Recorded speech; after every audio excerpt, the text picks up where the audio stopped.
Hello guys, welcome back to the video, welcome back to my channel. In today's video, I'm going to be comparing the iPhone XS, which is just charging up, to the iPhone 11 Pro, my iPhone 11 Pro, that I've been using for almost a year.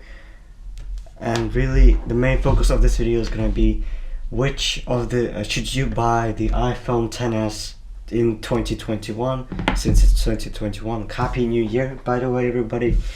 Hopefully this year's gonna go well and better than last year, with all the problems we've been suffering from the new disease called COVID-19 or coronavirus.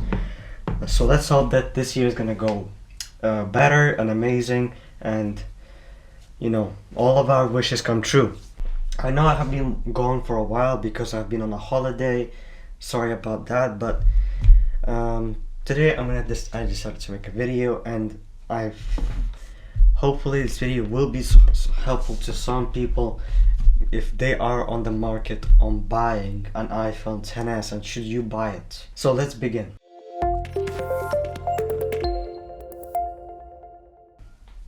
Okay, so the reason why I have an iPhone 11 Pro here is because, as I said, the main focus of this video is should you buy the iPhone XS, and if not, maybe you should look in the market on the iPhone 11 Pro. It might be a better smartphone. We'll see which one's better and which one should you buy. So I've got these phones in their main colors, gold and midnight green for the 11 Pro. We didn't get gold on the 10, so we got the gold in the XS, and I must say it looks quite nice. Now I think I prefer the gold on the 12 Pro, for example. This one's a bit more darker. It's more like rose gold, like the glass back especially. It has a pinkish tint to it, so it is darker. I don't know if I like this gold. I guess yes. And the 11 Pro, I mean midnight. This is the only. We had the iPhone 5C in green, but really Apple removed the green from 12 Pro. They added ocean blue, I think is what it's called. This midnight, I mean, it's a good color. To be honest, it might get you, tired after a few, looking at it. You might not like this color after a while, but it's not a bad color.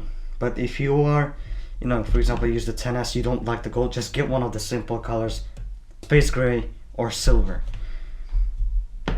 And in terms of design, we get the Apple logo on the XS more upper, and on the 11 Pro we get it in the middle, as well as on the XS we have iPhone and all of this writing, and on the 11 Pro we have not. It's there, but it's really tinted. You won't be able to see it.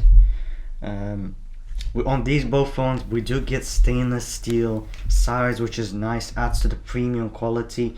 And with the XS, it's really fingerprint. It leaves fingerprints on the glass back, and on the 11 Pro it's fingerprint proof. It doesn't leave any fingerprints. So with the XS you gotta constantly wipe it down. Not a big deal if you are, wearing it in a case. You're never gonna touch that. But really, if you're gonna rock your phone like this, you're gonna leave some fingerprints behind. And for those who have, who might annoy people, that you're not gonna like it. And the 11 Pro really leaves no fingerprints. Now, in terms of the design, I actually prefer the way the XS looks. I like this simple camera look. You got this vertical camera oval where you have two camera sensors, and on the 11 Pro you have a square, and the three cameras like this. When I compare them side by side, I usually like the 11 Pro look, but when I look back at the XS, I really prefer the look of the XS way more.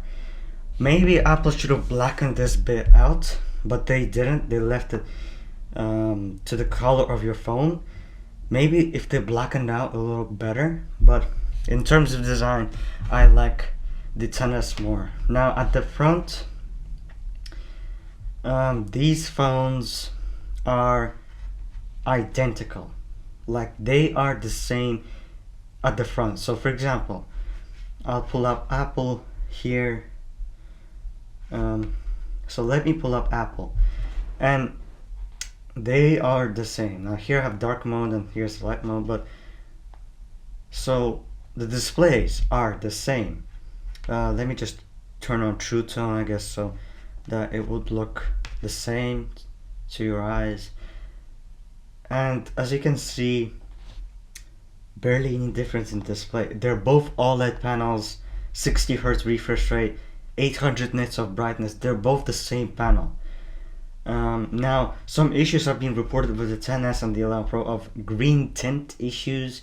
So this panel might be refined, but I'm not really sure. But in terms of specs, these are both the same displays, and they're both the same size, 5.8 inches. Depends on the model you get. Now, major improvements with the 11 Pro. So we got a bigger battery, 3000 milliamps compared to 2000 milliamps here, which improved the battery life massive. We got new cameras. Of course, the processor has been updated, A13 Bionic compared to A12 Bionic, but it's still fast. Really, you're not gonna get any bugs and stuff, and you won't have any problems. In terms of speed, yes, the A13 might be faster, but let's be honest, what matters is the use, so that it doesn't lag, it doesn't bug, and the speed, that doesn't really matter. The cameras.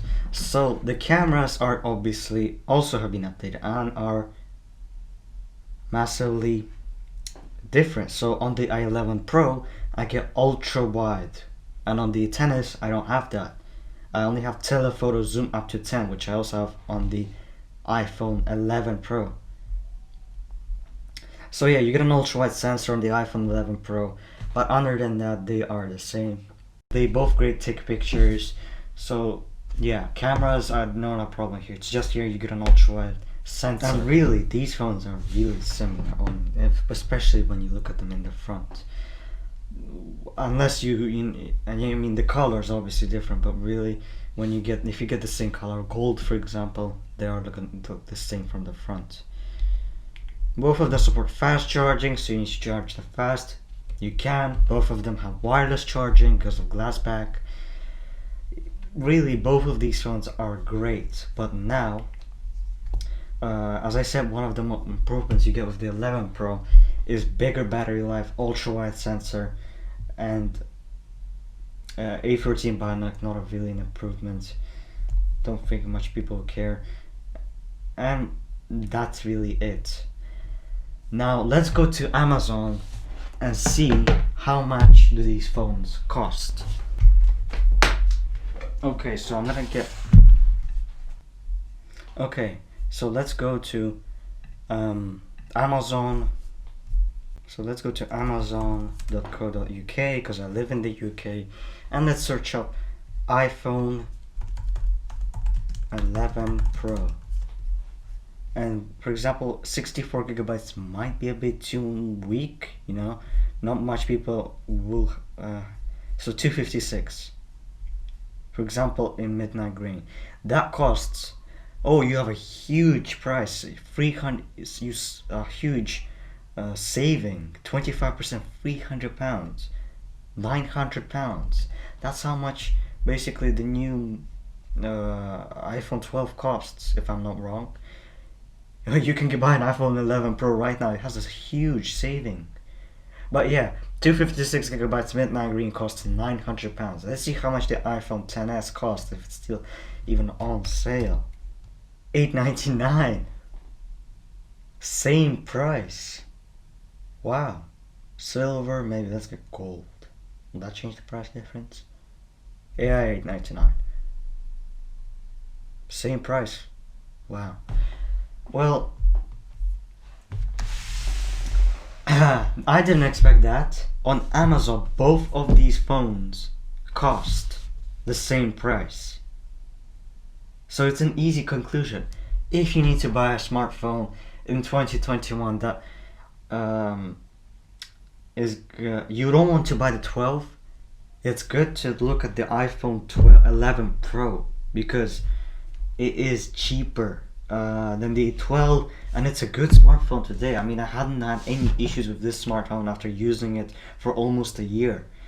The 10s, if you can't find it for cheaper, might be a good smartphone, but there's always a but. There is issues with the 10s, and it's just not only the fact that the battery is small, but also the antenna, Wi-Fi routers, whatever. So on the iPhone 10s, the user, one of my family members who was using this phone, had issues with connecting to the Wi-Fi always. And if you go to the type in iPhone 10, Apple iPhone 10s Wi-Fi connecting issues, there you will find a lot of reports about it. So 1,000 people have wrote about this on the Apple community page. So the problem might affect you. It's a big problem. And it was frustrating. It was a frustrating problem. It's not a problem that you can live with. It will always it will always, it will show you that it's connected to the Wi-Fi, but the Wi-Fi wasn't the internet wasn't working. So you go to a website, it wouldn't load. You try to watch a YouTube video, it wouldn't load. But even though it shows the Wi-Fi is connected, so you would have to do a Wi-Fi reset. You would have to always restart your phone. It was frustrating, and it happened a couple of times. So that could be potentially one of the reasons why you might avoid the iPhone 10s. The Wi-Fi router, the problem. There's a problem with the internet connection on the iPhone 10s. It's been big because there's a lot of people reporting about it. So, especially considering that you get savings on Amazon right now, and both of these phones cost the same price, but this one's better. So really, I think you should get the latest, the iPhone 11 Pro. But I do like both of these phones, especially the way the 10s looks. I think it looks even better than the 11 Pro in the camera angle, the camera lens especially. But yeah, both of these phones are good. They're really similar to each other. It's just the 10s has some issues, and especially considering they're the same price, it's better to get the 11 Pro. I really didn't expect that, but it's what we got. Anyways guys, thanks for watching, and I'll see you again in the next video.